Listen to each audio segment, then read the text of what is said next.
Bienvenue dans ce 29e épisode. Aujourd'hui, on va parler du temps. Salut à tous, j'espère que vous allez bien.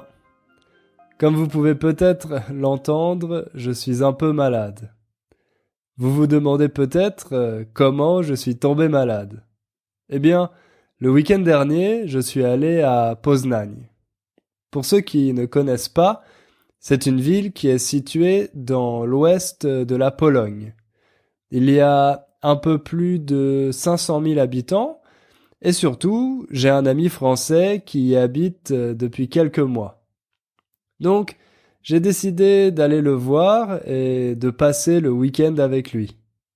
Il faisait très beau, alors on a décidé de se déplacer en vélo. Malheureusement, j'avais oublié mon écharpe. Une écharpe, c'est un accessoire qu'on porte autour du cou pour ne pas avoir froid, surtout l'hiver.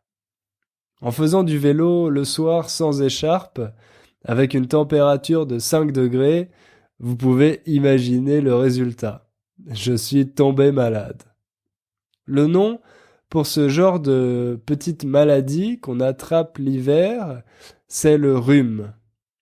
Quand vous attrapez froid, que vous avez mal à la gorge et le nez qui coule, alors vous avez un rhume, comme moi aujourd'hui. Heureusement, je n'ai pas de fièvre, donc je peux travailler et donner mes cours comme d'habitude. Mais je suis quand même content que la semaine se termine, je vais pouvoir me reposer un peu ce week-end, me soigner. D'ailleurs, si vous voulez être poli avec quelqu'un qui est malade, vous pouvez lui dire « soigne-toi bien » avec le verbe « se soigner » ou « bon rétablissement » qui vient du verbe « se rétablir ». Mais ne lui dites pas « bonne santé ». Bonne santé, c'est une expression qu'on utilise au début d'une nouvelle année. On souhaite une bonne santé à notre famille, à nos amis, à nos collègues. On espère que tout ira bien pour eux. Mais quand quelqu'un est malade, on lui souhaite d'abord d'aller mieux, de se soigner. Donc on lui dit bon rétablissement. Vous voyez, je profite de mon rhume pour partager avec vous un peu de vocabulaire. Il y a toujours de bonnes occasions d'apprendre quelque chose de nouveau en français. Mais sans plus attendre, on va commencer à parler de notre sujet du jour. Pendant les cours de langue, on demande souvent aux élèves ce qu'ils ont fait le week-end ou la semaine d'avant. Si vous avez déjà pris un cours de français, on vous a sûrement posé cette question. Moi aussi, je la pose régulièrement à mes élèves. Je sais que ce n'est pas vraiment une question passionnante, mais c'est un bon moyen de lancer la conversation. Et puis, on doit souvent y répondre dans la vraie vie. En plus, on peut en profiter pour utiliser les temps du passé. Vous savez qu'en français, il y a 3 temps principaux pour parler du passé. Le passé composé, l'imparfait et le plus que parfait. Souvent, les élèves ont du mal à savoir quel temps utiliser dans quel contexte. Avec ce genre de questions sur nos activités du week-end, on peut s'entraîner, pratiquer. Mais parfois, certaines personnes ne savent pas quoi répondre. Pas parce qu'elles ont des problèmes de conjugaison, mais parce qu'elles n'ont rien fait de spécial pendant le week-end. Pourtant, elles ne veulent pas le dire. Elles ont peur de répondre qu'elles n'ont rien fait, parce que ça peut donner l'impression qu'elles ne veulent pas discuter. Et surtout, elles pensent qu'on va avoir une mauvaise image d'elles. Elles pensent qu'on va se dire qu'elles ne font rien d'intéressant, qu'elles n'ont rien à raconter. Moi non plus, je n'aime pas trop cette question. Elle nous oblige à parler de notre week-end comme si c'était un film, une aventure. Par exemple, le week-end dernier, je suis allé à une exposition magnifique avec des amis. Ensuite, on a mangé dans un restaurant délicieux. Et puis, on a fait la fête toute la nuit en buvant du champagne. Malheureusement, notre week-end est souvent moins cool que ça. Et on a honte de dire qu'on a seulement regardé des séries sur Netflix et mangé des pizzas. La question que je me pose, c'est pourquoi y a-t-il une telle pression ? Pourquoi faut-il utiliser chaque minute de notre temps comme si c'était la dernière ? Pour essayer d'y répondre, nous allons d'abord analyser cette tendance, voir d'où elle vient. Ensuite, nous verrons comment sortir de l'urgence. Et pour finir, je vous donnerai quelques conseils pour mieux profiter de votre temps. Ok, vous êtes prêts ? Alors, c'est parti.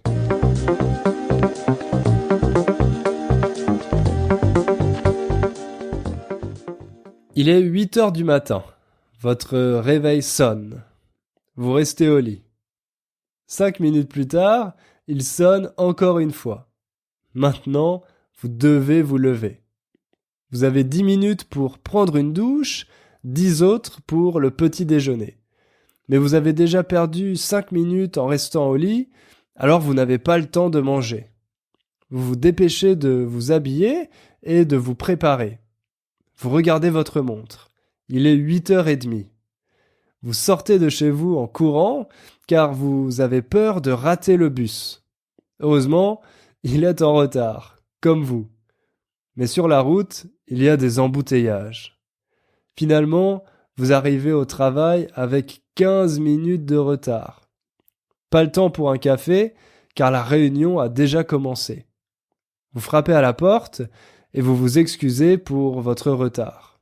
Votre chef n'a pas l'air d'apprécier. La journée va être longue. Voilà un exemple d'une matinée typique. Plutôt stressant, non ? On voit que chaque minute compte et que le moindre retard peut avoir des conséquences pour le reste de la journée, ou même de votre carrière. On a parfois l'impression d'être victime du temps, d'être harcelé par le temps. Il faut toujours contrôler l'heure, vérifier qu'on n'est pas en retard. Et si un événement imprévu arrive, on doit changer tous nos plans. Plus on vieillit, plus ce stress est présent. C'est normal, car on a de plus en plus de responsabilités. Il y a le travail, bien sûr, mais aussi toutes les choses à faire à la maison et les activités des enfants, si on en a.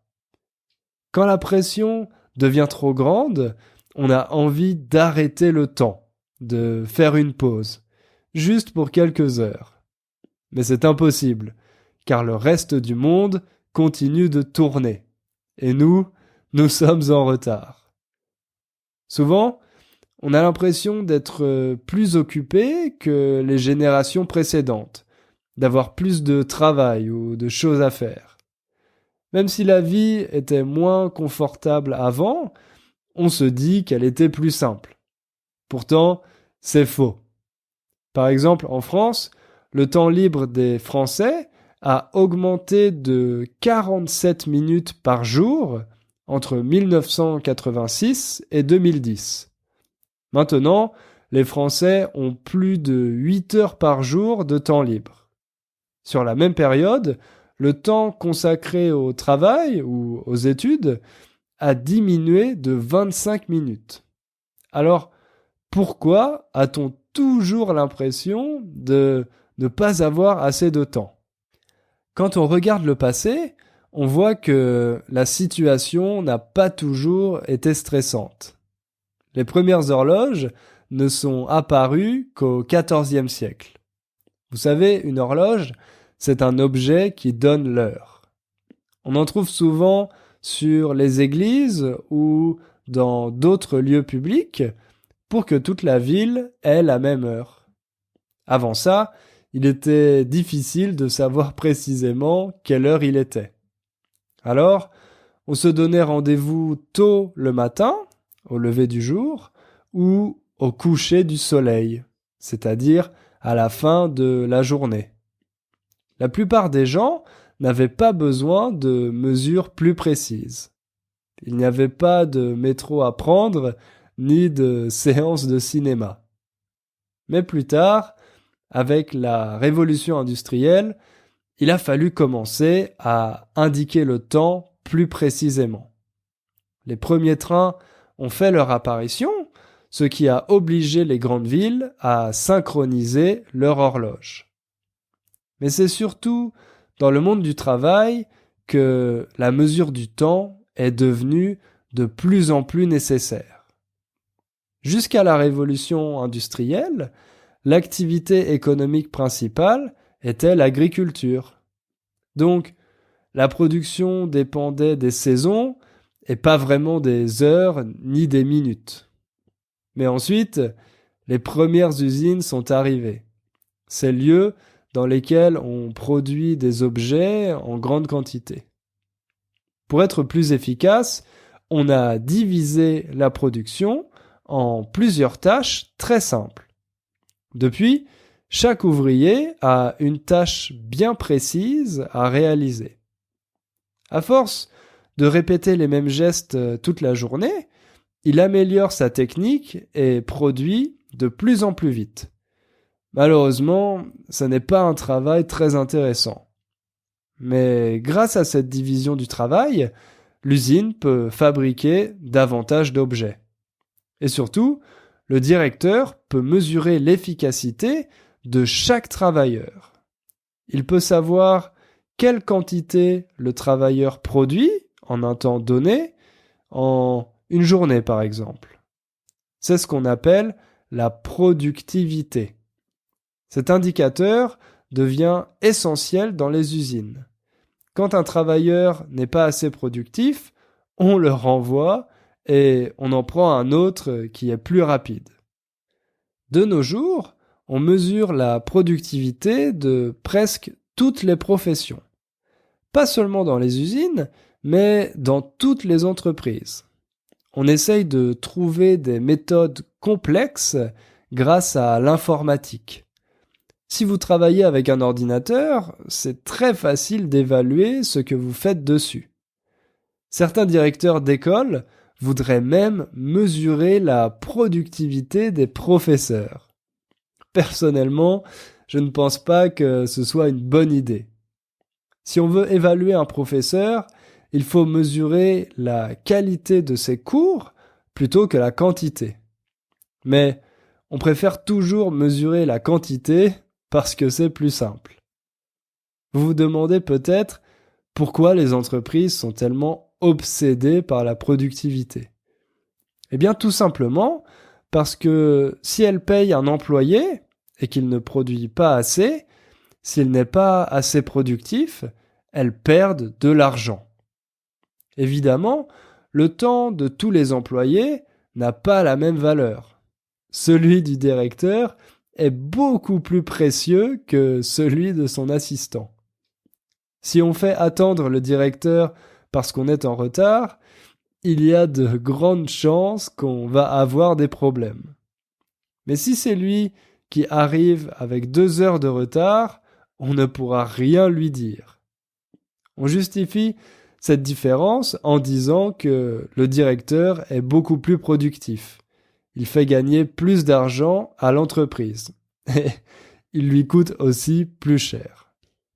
En 1930, un économiste britannique très célèbre, John Maynard Keynes, avait écrit que dans 100 ans, autrement dit en 2030, nous travaillerions seulement 15 heures par semaine.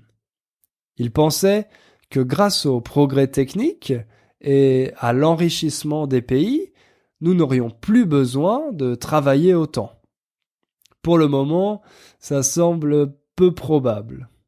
Nous sommes déjà en 2017 et dans les pays développés, les gens travaillent en moyenne 40 heures par semaine. En France, officiellement, c'est un peu moins car la durée légale du travail est de 35 heures. Mais même en France, on a plutôt tendance à aller dans le sens inverse. Beaucoup de politiciens et d'entreprises veulent un retour aux 40 heures. Donc, il est difficile de croire la prédiction de Keynes. La productivité va continuer à nous obséder et on va devoir travailler beaucoup et efficacement.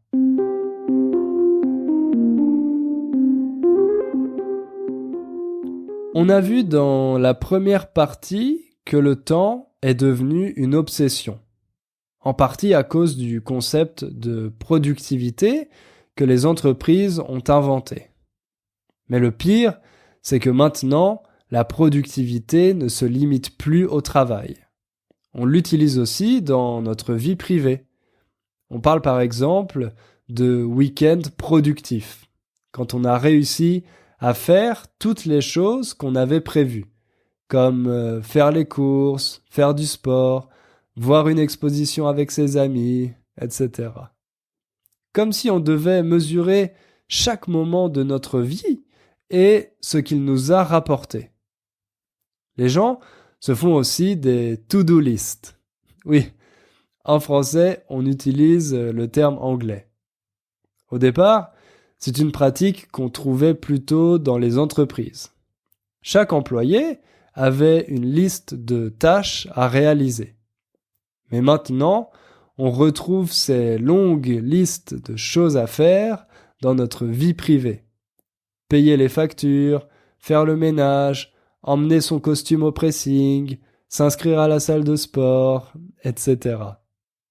Il y a tellement de choses qu'on est obligé d'écrire une liste pour ne rien oublier. Et quand on n'arrive pas à tout faire, on culpabilise. Culpabiliser, c'est un verbe qui signifie se sentir coupable, comme quand on a fait quelque chose de mal. Par exemple, si un enfant vole des bonbons dans un magasin, après, il va peut-être le regretter. Il va culpabiliser. Avec les to-do list, c'est la même chose. Si on ne réussit pas à remplir toutes nos tâches, on a un sentiment d'échec. On se dit qu'on est paresseux et on pense à toutes les choses dont on n'a pas eu le temps de s'occuper. L'autre grand problème, c'est qu'on a souvent l'impression que toutes ces tâches sont urgentes. On veut tout faire tout de suite. Par exemple, quand on reçoit un email ou un SMS, on essaye d'y répondre le plus vite possible, surtout au travail. On pense que les gens attendent une réponse immédiate de nous. Et grâce aux nouvelles technologies, nous avons les moyens de le faire. Avant, tout était plus lent. Pour envoyer une lettre, il fallait d'abord bien réfléchir à ce qu'on voulait dire, l'écrire proprement sur une feuille de papier, acheter une enveloppe et des timbres, puis la poster. On savait qu'on ne recevrait pas de réponse le jour même. Généralement, il fallait attendre au moins une semaine, voire plus. Grâce aux emails, on n'a plus besoin d'attendre. On peut envoyer un email à l'autre bout du monde en quelques secondes et obtenir une réponse tout de suite après. Au début, on pensait qu'on allait gagner beaucoup de temps. Sauf que maintenant, au lieu de recevoir 1 ou 2 lettres par jour, on reçoit 50 emails. Dès que quelqu'un a une chose à dire, il envoie un email sans se demander si cette chose est importante ou non. On envoie des emails simplement pour dire oui, non ou ok. Le problème, c'est qu'on ne prend plus le temps de réfléchir, de penser à ce qu'on veut dire. Dès que quelque chose nous passe par la tête, on l'envoie. Vous n'avez jamais regretté d'avoir envoyé un SMS trop vite, sans réfléchir ? En français, on dit que la nuit porte conseil. C'est une très belle expression pour dire qu'il faut parfois attendre un peu avant de prendre une décision. Mais avec les nouveaux moyens de communication, tout le monde a oublié cette expression.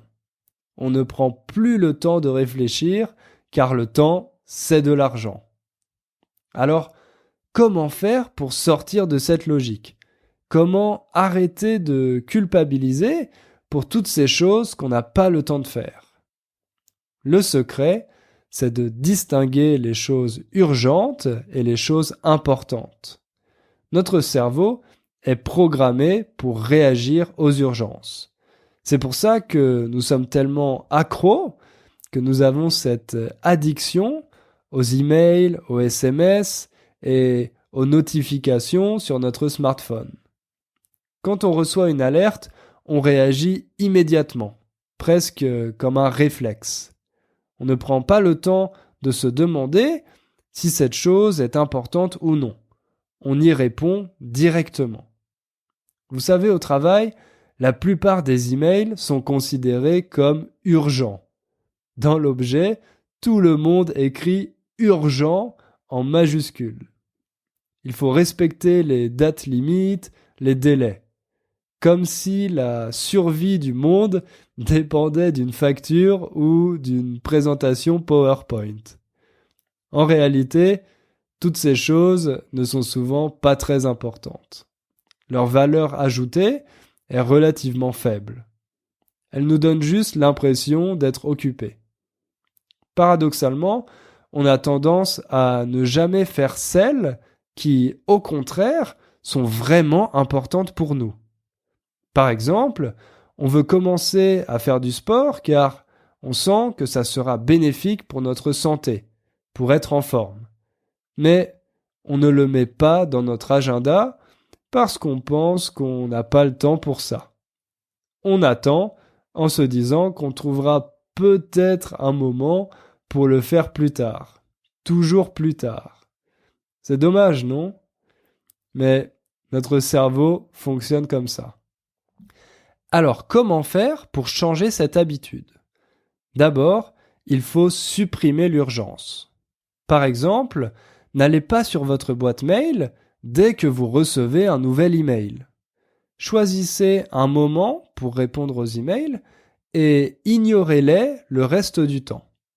C'est la même chose avec Facebook, par exemple. Désactivez les notifications. Comme ça, vous ne serez pas tenté d'aller sur le site à chaque fois qu'il y a quelque chose de nouveau. Accordez-vous un seul moment dans la journée pour le faire. En général, il vaut mieux éviter de faire plusieurs choses en même temps. Concentrez-vous sur une activité et faites-la jusqu'au bout. Après, vous pouvez passer à autre chose. Notre cerveau n'aime pas cette méthode car elle nous oblige à faire plus d'efforts, à vraiment nous concentrer. Il préfère les distractions car elles demandent moins d'énergie. Mais vous verrez que si vous vous focalisez sur une seule chose à la fois, vous serez plus efficace. Une fois que vous vous êtes débarrassé des urgences, vous devez identifier les choses qui sont vraiment importantes pour vous. En général, elles concernent plutôt le moyen ou le long terme. Si vous voulez courir un marathon ou apprendre à jouer du piano, vous n'allez pas pouvoir le faire en une semaine. Ça va vous demander du temps et de l'entraînement. Ce sont des choses qui correspondent à vos valeurs et à vos objectifs personnels. Pas ceux de vos amis ni de vos collègues, mais les vôtres, vos aspirations. Ce rêve que vous avez depuis que vous êtes enfant, ou cette bonne résolution que vous prenez chaque année, par exemple. Ces choses peuvent sembler intimidantes, voire impossibles. Souvent, on se décourage avant même de les commencer. Mais ce sont celles qui valent le plus la peine, celles auxquelles on devrait vraiment consacrer notre vie. Alors, choisissez-en une, bloquez du temps dans votre agenda à y consacrer et commencez-la aujourd'hui. Pas demain ni le mois prochain, mais aujourd'hui. Si vous vous concentrez sur ce qui est important pour vous, au lieu de ce qui est urgent pour les autres, je vous garantis que vous vous sentirez mieux.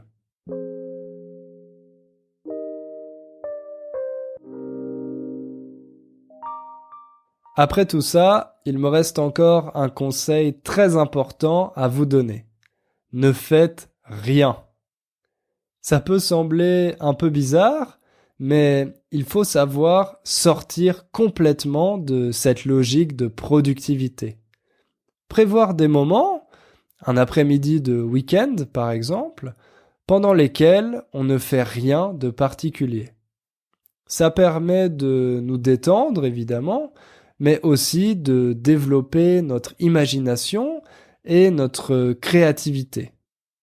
Les artistes et écrivains insistent souvent sur l'importance de l'ennui dans leur travail. Ils en ont besoin pour avoir de nouvelles idées, pour trouver l'inspiration.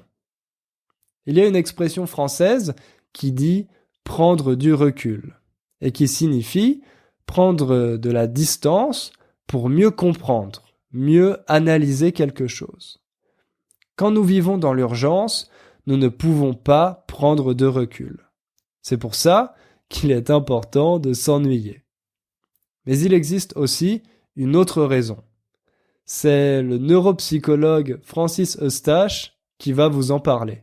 On se tourne vers nos pensées, on se tourne vers des informations récentes auxquelles on a été confronté, et en fait notre cerveau va permettre de faire en quelque sorte une sorte de synthèse entre ces informations nouvelles ou relativement nouvelles et des informations plus anciennes.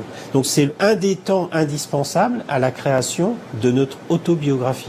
Si on n'a pas ces moments, eh bien notre autobiographie, il va lui manquer des pages en quelque sorte et surtout il va lui manquer une cohérence.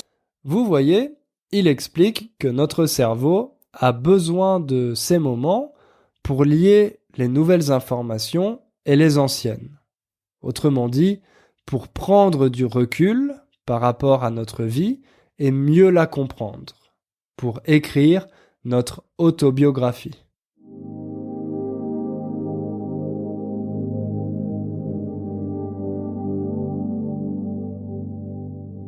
Voilà, c'est déjà l'heure de finir ce podcast. Merci de m'avoir écouté jusqu'au bout. J'espère ne pas vous avoir fait perdre votre temps. La conclusion, c'est qu'il faut essayer de sortir de la logique de productivité et de l'urgence pour se consacrer aux choses qui sont vraiment importantes pour nous. Et surtout, ne pas oublier de s'ennuyer de temps en temps. La liberté de ne rien faire devient un luxe, mais c'est une nécessité qu'il ne faut pas négliger. Comme d'habitude, je vous rappelle que la transcription du podcast est disponible sur le site innerfrench.com et que vous pouvez aussi trouver plein de choses intéressantes sur la page Facebook. Si vous appréciez ce podcast et que vous voulez m'aider à le faire connaître à d'autres personnes, vous pouvez laisser une évaluation sur iTunes. Ça sera très gentil. On se retrouve la semaine prochaine pour un nouveau podcast. Et en attendant, n'oubliez pas de faire un peu de français tous les jours. À bientôt, bye bye.